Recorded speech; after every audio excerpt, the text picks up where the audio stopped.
Hermanos, Dios les bendiga en esta noche una vez más. Vamos a ir directo al mensaje de la palabra del Señor y estaré considerando con ustedes el Salmo 84, salmo que expresa un testimonio, hermano, apasionado de la profunda necesidad de una convicción y un deseo profundo de un hombre que ama a Dios y que le procura, desea estar delante del Señor en una experiencia congregacional, ¿verdad? Yo sé que ustedes se van a identificar con la experiencia del salmista, con este anhelo, con esta necesidad, con esta convicción, o crecer inclusive en ella, luego de haber nosotros pasado todo este largo periodo, ¿verdad?, de estar sin congregarnos, en una experiencia muy similar a la que vamos a ver, que era la de este protagonista del Salmo 84. Quisiera pasar a leer el Salmo un momentito y entonces hacemos mención a algunos detalles, enseñanzas en el mismo. Dice esta palabra del Señor: cuán amables son tus moradas, oh Jehová de los ejércitos. Anhela mi alma y aún ardientemente desea los atrios de Jehová. Mi corazón y mi carne cantan al Dios vivo. Aún el gorrión haya casa y la golondrina nido para sí, donde ponga sus polluelos cerca de tus altares, oh Jehová de los ejércitos, Rey mío y Dios mío. Bienaventurados los que habitan en tu casa, perpetuamente te alabarán. Bienaventurado el hombre que tiene en ti sus fuerzas, en cuyo corazón están tus caminos. Atravesando el valle de lágrimas lo cambian en fuente, cuando la lluvia llena los estanques. Irán de poder en poder, verán a Dios en Sión. Jehová de los ejércitos, oye mi oración. Escucha, oh Dios de Jacob. Mira, oh Dios, escudo nuestro, y pon los ojos en el rostro de tu ungido. Porque mejor me es un día en tus atrios que 1000 fuera de ellos. Escogería antes estar a la puerta de la casa de mi Dios que habitar en las moradas de maldad. Porque sol y escudo es Jehová Dios, gracia y gloria dará. No quitará el bien a los que andan en integridad. Jehová de los ejércitos, dichoso el hombre que en ti confía. Padre, pedimos tu bendición sobre esta palabra en los corazones, mentes y voluntades de cada uno de los hermanos en sus casas, amigos y vecinos que se acercan para escuchar por este medio la exposición de tu santa palabra. Padre, que nuestros corazones, cuando estemos ya en el momento de regresar, Padre amado, a la congregación de los santos, estén preparados. Tú uses esta reflexión en esta noche para preparar nuestros corazones, Señor, y poner en nuestros corazones significado. Señor, recobrar, retomar pasión, visión, oh Dios, convicción profunda de la necesidad y de la importancia y el valor, Señor, de congregarnos, tu pueblo juntos, para adorarte y exaltarte. Pido, Señor, esta bendición sobre cada uno de nuestros hermanos en sus casas. Y pido que me dirijas para entregar con sencillez, Señor, esta palabra a tu pueblo. En el nombre de Jesucristo lo pido, Señor. Amén y amén. Pues mis hermanos, yo quisiera mencionar algunos detalles que son pertinentes al Salmo. Por ejemplo, este Salmo se le conoce en la historia de la iglesia, vamos a ponerlo así, de la predicación, como la perla de los santos. He leído, he escuchado de que no solamente Charles Spurgeon se refirió a este salmo de esta manera, sino que otros eruditos y comentaristas de años atrás también han tomado y han visto en este salmo un salmo muy, muy especial, al punto de llamarlo la perla de los santos. Aquí en este salmo se expresa el intenso deseo y la delicia de un creyente de estar en la casa de Dios. El autor, por lo que vemos en el salmo, aparenta estar sufriendo de lo que en inglés se conoce como homesick, en el contexto nuestro específicamente y en el contexto del salmo, pues de una nostalgia de echar de menos la casa de Dios. Él estaba lejos, estaba por alguna razón que el salmo no nos dice, impedido, no sabemos tampoco por cuánto tiempo, de poder llegar a la casa de Dios. Y él expresa en este salmo ese anhelo, ese deseo de que así llegue a ser.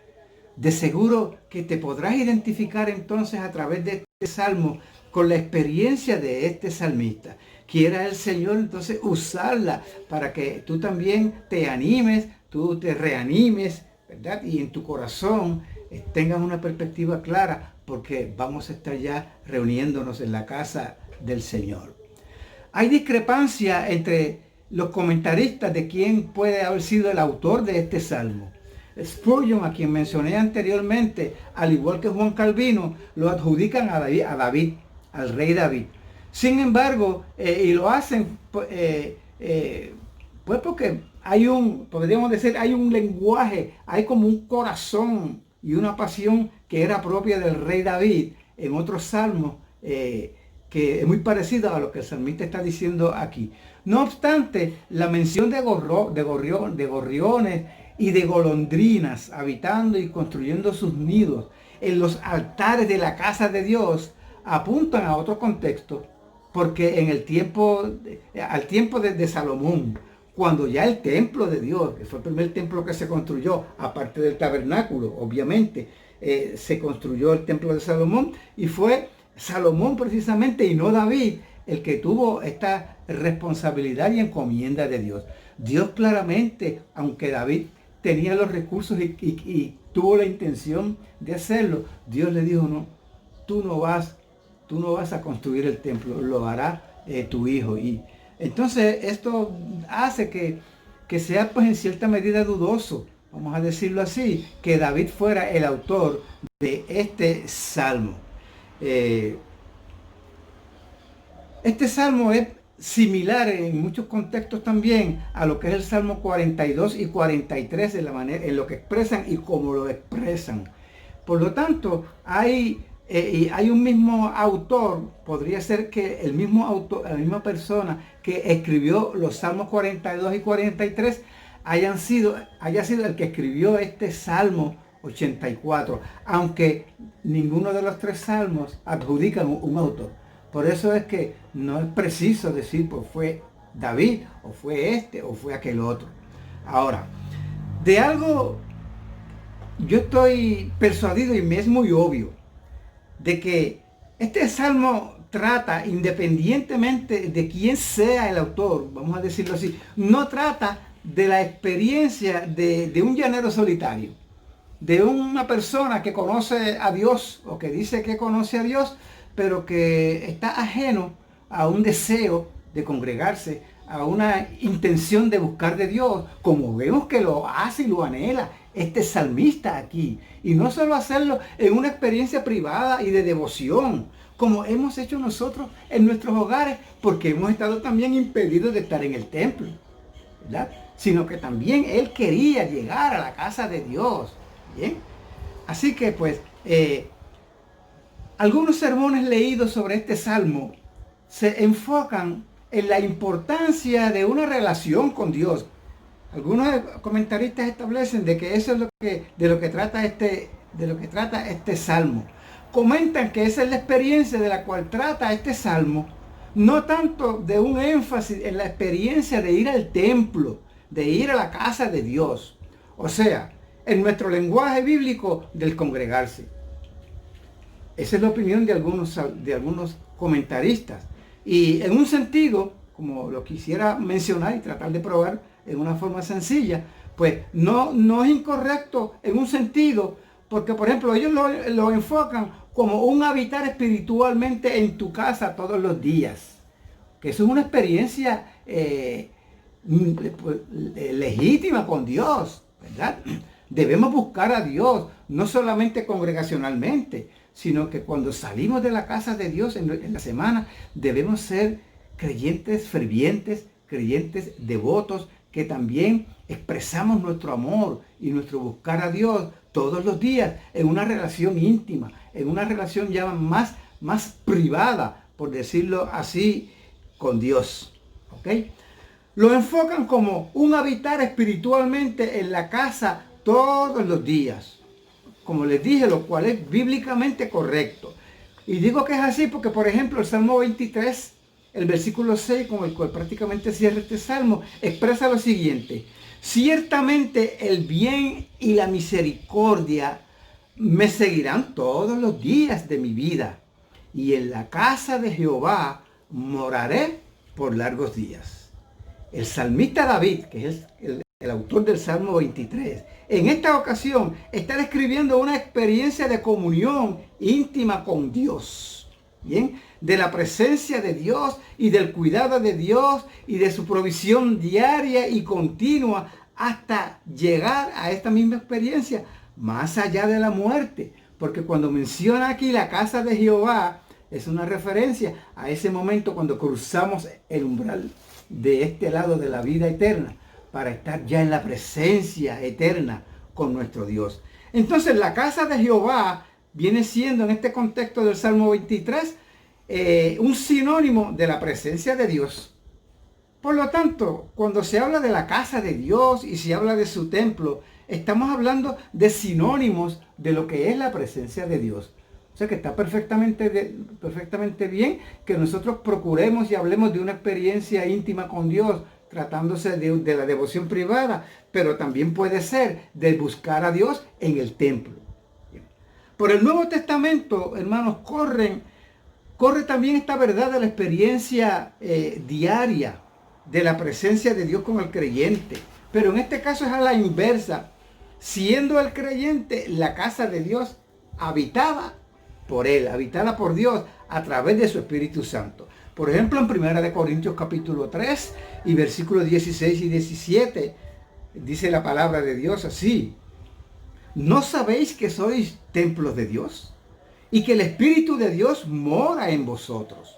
Si alguno destruye el templo de Dios, Dios le destruirá a él, porque el templo de Dios, el cual sois vosotros, santo es. Y también en 1 Corintios 6, 19, dice el apóstol Pablo a modo de pregunta una vez más: ¿o ignoráis que sois templo del Espíritu Santo, el Espíritu Santo, el cual está en vosotros, el cual tenéis de Dios y que no sois vuestros? Bien, como podemos notar, estos textos revelan que los cristianos podemos disfrutar de la presencia de Dios, tanto individualmente como corporativamente, tanto en una experiencia privada de devoción en nuestros hogares, ¿verdad? De separarnos para encontrar a Dios en la devoción personal, como cuando lo hacemos corporativamente por medio del congregarnos. Ahora, tanto el contexto, hermanos, del Salmo 84 como el contexto del Nuevo Testamento enfocan la práctica de que el pueblo de Dios se congregue, ¿okay? Asignando un valor y asignando una importancia que fue notable tanto en el Antiguo Pacto o en el Antiguo Testamento como en el Nuevo Testamento. Vemos aquí que el salmista anhelaba llegar a la casa de Dios. Y la escena que evoca el Salmo es la de una peregrinación de israelitas rumbo a la casa de Dios para juntarse y adorar a Dios. Bien, ahora, también nosotros podemos darnos cuenta de que en el Nuevo Testamento es ciertísimo, ¿verdad? Por el Nuevo Testamento y por nuestro Señor Jesucristo, que la reunión de los creyentes para adorar juntos es una experiencia legítima y esperada, con exposición de la palabra, oraciones, la cena del Señor y el compañerismo entre cristianos. Eso era una prioridad en el Nuevo Testamento. La iglesia primitiva, en estos capítulos al principio del libro de los Hechos, asignan un alto valor al acto, a la acción deliberada de congregarse. Por lo tanto, la idea central, el mensaje en lo que he estado diciendo hasta ahora, el punto que he querido recalcar es que la devoción privada, hermanos, no puede ser un sustituto de la relación o de la reunión pública de la iglesia, porque este no es el diseño que en el contexto del Nuevo Pacto, en el contexto del Nuevo Testamento, Dios nos ha dejado para su pueblo. Claramente lo puntualiza Hebreos capítulo 10 y versículo 25, no dejando de congregarnos. Ahora, hermanos, ¿qué es determinante en este cumplir la expectativa de Dios de no dejar de congregarnos? Una respuesta actualizada y graciosa, vamos a ponerlo así, a nuestra circunstancia presente, a lo que nos está pasando o nos ha pasado pues hasta el día de hoy a nosotros. Pues esa circunstancia determinante, pues la respuesta puede ser para que nos podamos cumplir otra vez, reunir otra vez como iglesia, pues que se acabe el coronavirus. Porque eso ha sido realmente lo que nos ha mantenido a nosotros alejados unos de otros, ¿verdad? Impedidos, si pudiéramos decirlo así, de esta experiencia corporativa, de congregarnos todos juntos para adorar a nuestro Dios. Me parece entonces a mi hermano que este salmo da una respuesta, pues ahora serio, vamos a hablarlo en términos serios, ya no jocoso, ¿verdad? Una respuesta que me parece muy útil para responder bíblicamente a esta pregunta. ¿Qué es determinante? ¿O qué es lo que determina ese cumplir la expectativa de Dios de no dejar de congregarnos? En primer lugar, una profunda convicción y anhelo de un encuentro con Dios. Eso es lo que vemos aquí en el salmista. Y es algo que en primer lugar lo vemos que es personal. Es una experiencia personal la que el salmista habla aquí. Y por lo tanto tiene que ser una experiencia personal para cada uno. El que no fue se lo pierde, decimos. Y ciertamente el que por una razón que Dios conoce no puede congregarse, pues ciertamente ese día ha perdido unas cosas que se dan dentro de ese contexto de estar los hermanos juntos en armonía, bendiciendo y alabando el nombre de Dios. Fíjense que el salmista en ese versículo 2 habla de mí 2 veces. ¿Sí? Ese mí son la clave. Habla de su anhelo personal. Mi carne, dice. Mi alma. Ambas cosas. Mi carne y mi alma. Por lo tanto, no solamente la presencia física, sino también el aspecto espiritual. Ambas dimensiones del ser nuestro. La carne y el espíritu. También es una experiencia integral y un anhelo y una convicción que tiene que darse en lo integral.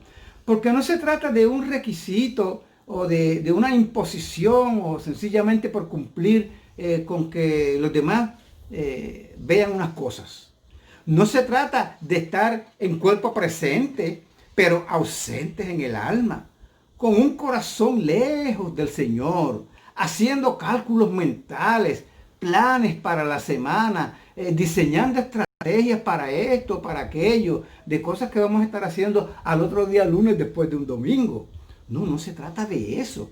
Vemos que en el salmista, como él lo expresa, pues está hablando de otra dimensión, de una dinámica muy diferente a congregarnos meramente porque se llegó el día de volvernos a congregar.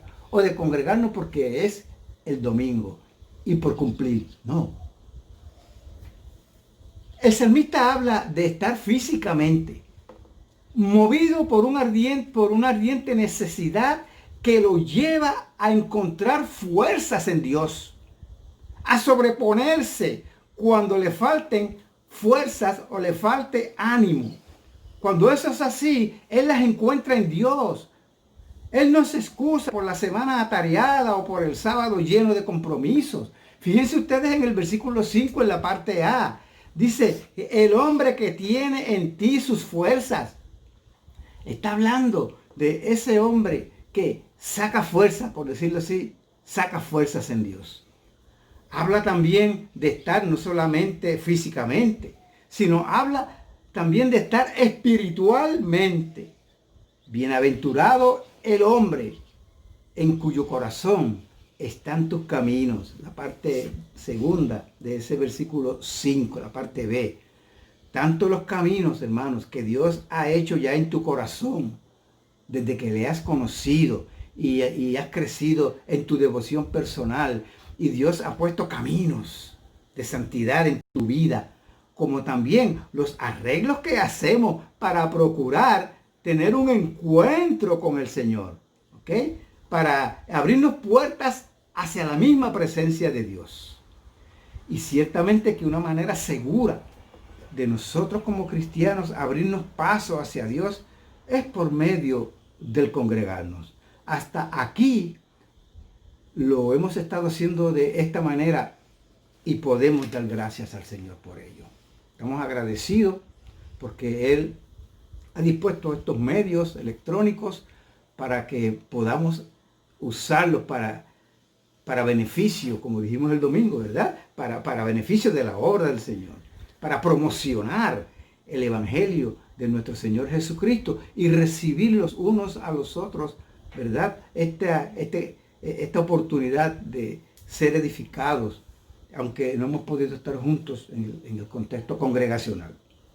Hermanos, se trata de una profunda convicción y anhelo que raya, si pudiéramos decir así, en envidiar el beneficio y la bendición de llegar a lo óptimo, a lo máximo de una cercanía y de un encuentro con Dios. El versículo 3 lo dice claramente. Parecería que el colmo de la necesidad, pero ese texto nos infiere que el salmista envidiaba a estas pequeñas criaturas de Dios, al gorrión y a la golondrina, porque ellas están en el templo. Y no solamente están en el templo, no están revoloteando por el templo. Están buscando y llegan a lo que físicamente se consideraba en el tiempo del Antiguo Testamento, ¿verdad? A lo más cercano de la presencia de Dios, que es llegar hasta el mismo altar. En este caso dice allí los altares, al lugar donde se hacían en el tiempo y contexto de los sacrificios del Antiguo Testamento, a los altares de Dios, apuntando, ¿verdad?, que tendríamos un Salvador y que ya entonces nosotros no tendríamos necesidad de ese tipo de altar, porque Jesucristo mismo, habiéndose su sacrificio en la cruz del Calvario, ¿verdad?, ahora Él nos ha dado todo este beneficio para que de primera mano podamos allegarnos a la presencia de nuestro Dios.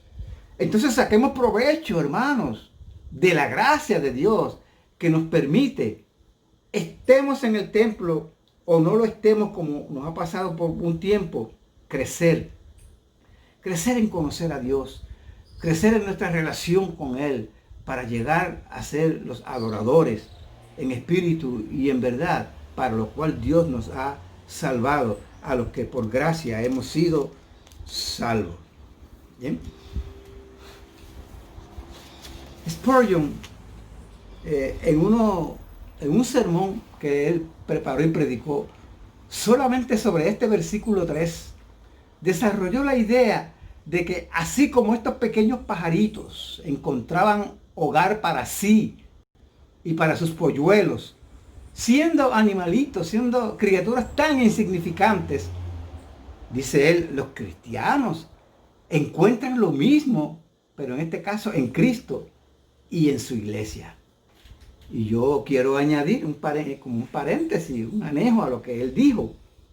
Y los perdidos sin Cristo también pudieran llegar a estar a esta cercanía, a esta misma distancia de Dios, a esta delicia y a esta seguridad que el salmista anhelaba y que plantea este salmo.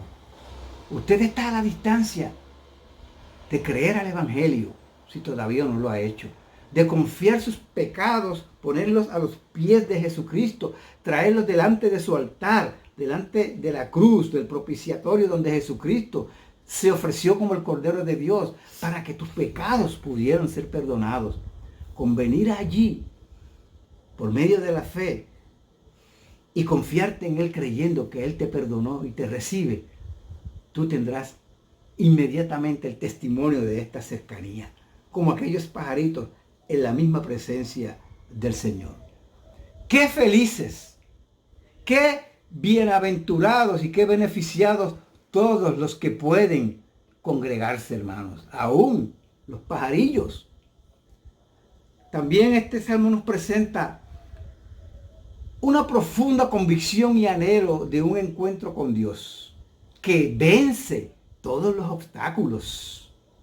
El versículo 6, y quiero leer este versículo 6 de la palabra de Dios aquí, dice así: atravesando el valle de lágrimas, lo cambian en fuente, cuando la lluvia llena los estanques.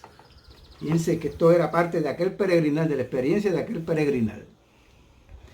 Este versículo 6 habla del valle de lágrimas, lo que es una referencia a toda clase de obstáculos, aún los más difíciles, que a veces aún los cristianos encontramos en algunas ocasiones para llegar un domingo a congregarnos en la casa de Dios con nuestros hermanos para adorar a nuestro Dios. Ahora, según avanzan en su peregrinar para llegar a la casa de Dios, transforman esas pruebas en una oportunidad de darle alabanza a Dios y de abrirse brecha hacia Dios. Es un enfrentarse a las situaciones y a las circunstancias porque anhelan la congregación de los santos. Pregunto yo en este momento, ¿cuáles han sido algunos de esos obstáculos que han sido cambiados en fuente en tu peregrinar y en el mío hacia la casa de Dios durante este año? Bueno, resumámoslo así, hermanos, para ser breves y ser pertinentes. Sumamos a las pruebas de salud, que es una razón bastante frecuente, ¿verdad?, en algunos hermanos, y otras circunstancias cotidianas que son improvistos o que son imprecisas. Ciertamente, amados, este año ha sido un año de temblores y temores. Temores inherentes pues a estos temblores, obviamente. Pero Dios, hermanos, nos ha ayudado a protocolizar. ¿Qué es eso? A hacer un protocolo. Y hemos prevalecido como el salmista, no solo en el anhelo de la alma y el deseo ardiente de llegar a la casa de Dios, sino a cantarle a Él, al Dios vivo. El Señor nos guió a hacer un protocolo de desalojo que nos ayudó pues entonces a tener unas seguridades y unas confianzas que en lo humano pues son justificadas, ¿verdad? Y eso no fue una razón para que dejáramos de quejarnos. El Señor nos ayudó para que así fuera, hermanos, en el Señor Jesucristo. Y qué felices y qué beneficiados todos los que hemos podido llegar a la casa de Dios a alabarle en la pasada o vieja normalidad. ¿No les parece? Tuvimos la oportunidad, a pesar de los obstáculos, de congregarnos. Y la pregunta mía es, ¿has apreciado eso?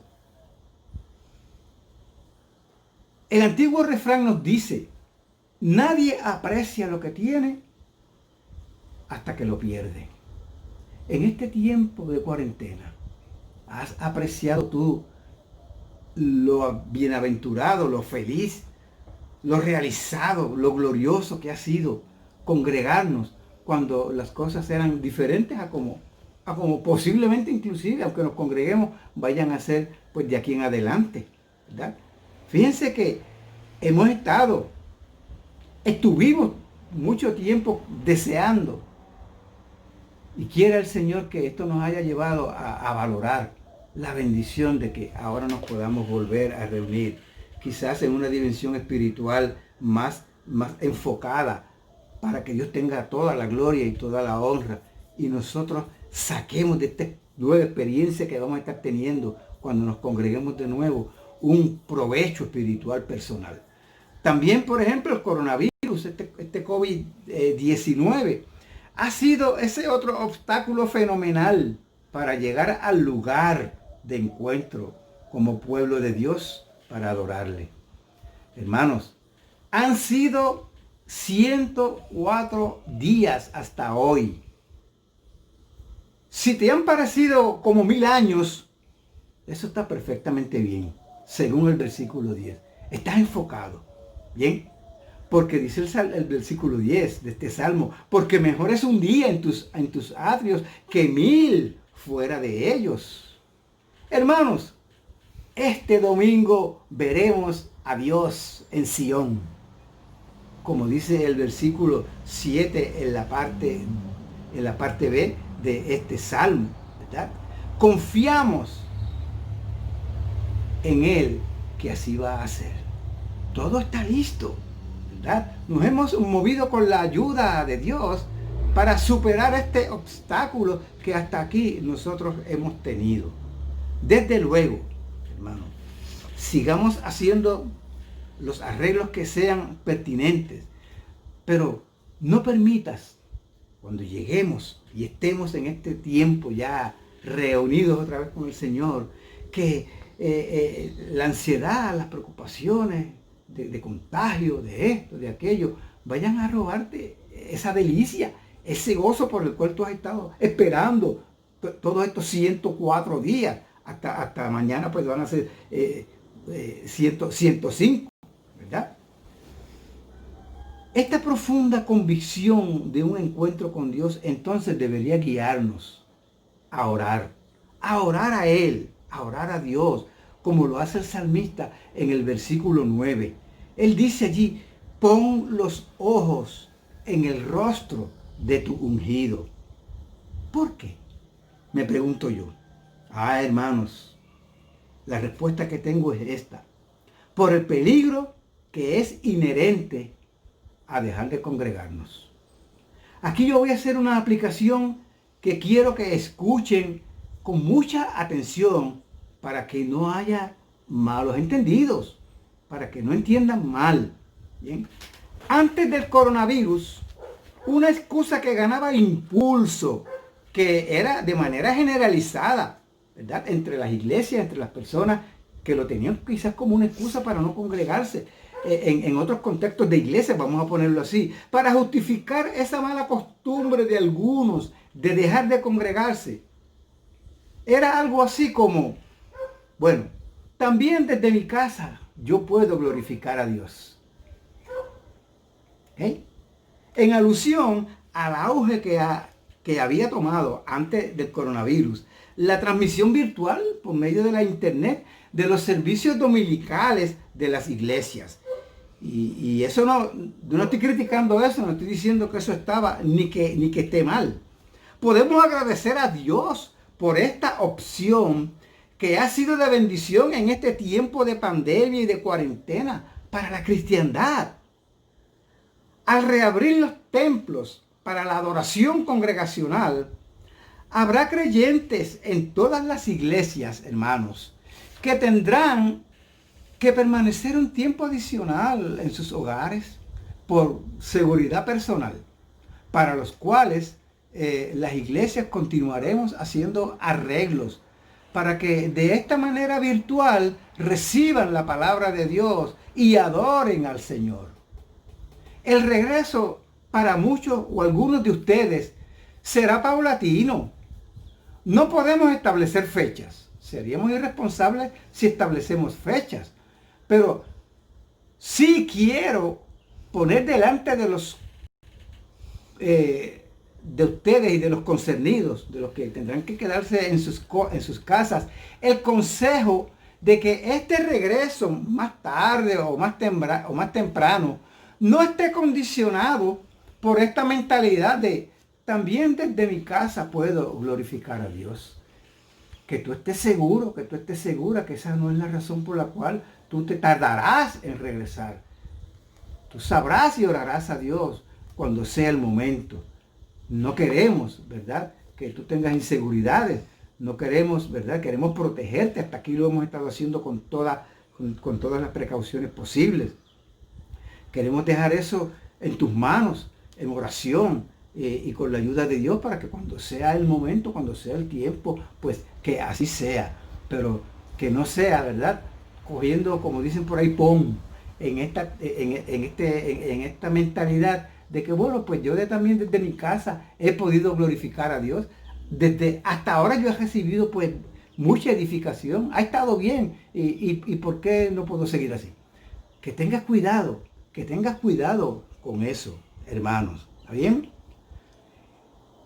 El anhelar con el alma y aún desear, ardientemente desear los atrios de Jehová, es un fervor, hermanos, oigan esto, que puede llegar a disminuir, hasta perderse, quedarte en seco, quedar vacío. Y este es el peligro sobre el cual yo quiero advertir, ¿verdad? Quiero prevenir a través de este tiempo de reflexión. Y qué triste es o sería perdernos de hacer esta declaración tan hermosa que hace el salmista. Mejor me es un día en tus atrios que 1000 fuera de ellos. Qué triste el llegar, hermanos, a perder la capacidad de escoger estar, aunque fuera a la puerta de la casa de Dios, como el Salmo lo dice en el versículo 10.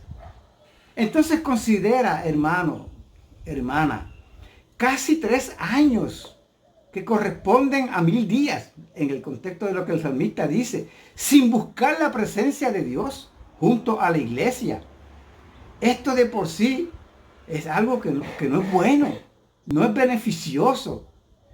Es un fervor que podría tristemente llegar a ese punto, a perderse hasta llegar al punto, ¿verdad? De ya no anhelar ardientemente los atrios de Dios. De siquiera estar, aunque sea a la puerta, llegar hasta la puerta, ¿verdad? A las gradas del templo.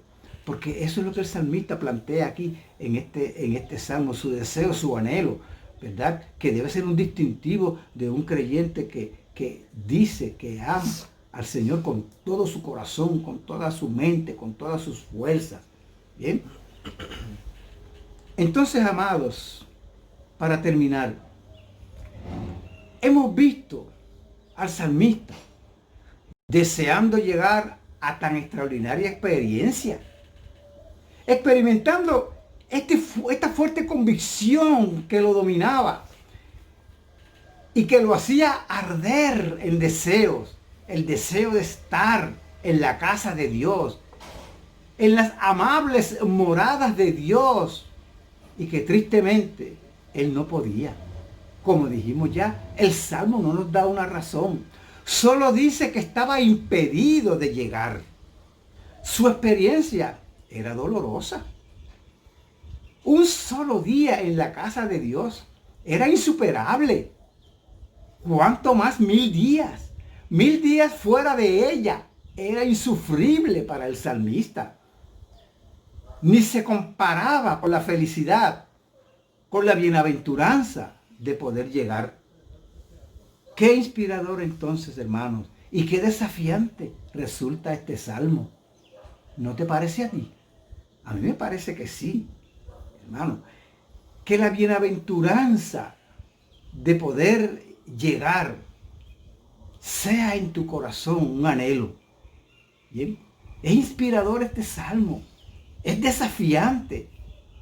Hermanos, que lo que pueda estar faltando entonces a la experiencia del salmista en tu vida, habiéndote evaluado según veíamos el salmo, o también la experiencia mía, sea un motivo para orar al Señor y prepararnos para regresar al templo, a la adoración congregacional a nuestro Dios.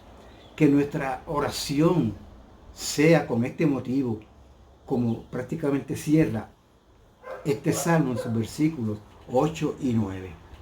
Jehová de los ejércitos, oye mi oración, escucha, oh Dios de Jacob. Mira, oh Dios, escudo nuestro, y pon tus ojos en el rostro de tu ungido. ¿Qué les parece? De mi parte, que así sea conmigo. Confío que así también sea contigo. Amén. Amén. Y Dios te bendiga.